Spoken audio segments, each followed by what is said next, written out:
আজকে 18 বছর পরেও এই সংগ্রাম করার পরেও যদি আপনি আমাকে বলেন জামাত শিবির বলে ট্যাগ মার্ক লাগিয়ে দেন, মানুষ আপনাকে ভোট দেবে, মানুষ আপনাকে ভালোবাসবে, মানুষ আপনাকে রেসপেক্ট করবে, বোকার স্বর্গে বাস করে।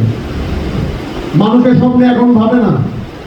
18 বছর ঘরে ঘুমাতে পারেনি, আপনার কাছ থেকে শুনতে চাই বিএনপি ক্ষমতায় আসলে আপনি শান্তিতে ঘুমাবেন, কেউ আপনার বিরুদ্ধে মিথ্যা মামলা দেবে না, এটা মোশাররফ ভাইদের কাছ থেকে শুনতে চাই। এটা মোশাররফ ভাইদের কাছ থেকে। আপনি চাকরি বিক্রি করবেন না, মেধাবীরা চাকরি চায় না, মোশাররফ ভাই থেকে কিছু শুনতে চান। এখানে নেতৃবৃন্দ যারা আছেন, তাঁতি দল, স্বেচ্ছাসেবক দল, যুব দল, তাদের কাছে মানুষের নিশ্চয়তা দিতে চায়। ক্যাম্পাসে কি আপনি বলবেন যে রোকেয়া হলে এই 1700 বা 1400 জন ছাত্রীরা সব ছাত্রী সংস্থা করে না? করেন না। বরং তারা ওই ন্যারেটিভটি শুনতে চায় যে 18 বছর ছাত্রলীগের মিছিলে না গেলে যে নির্যাতন তাদেরকে হতে হয়েছিল, ছাত্র দল এই নিশ্চয়তা নেই যে তারা মিছিলে যাবে কি যাবে না, এটা তাদের স্বাধীনতা।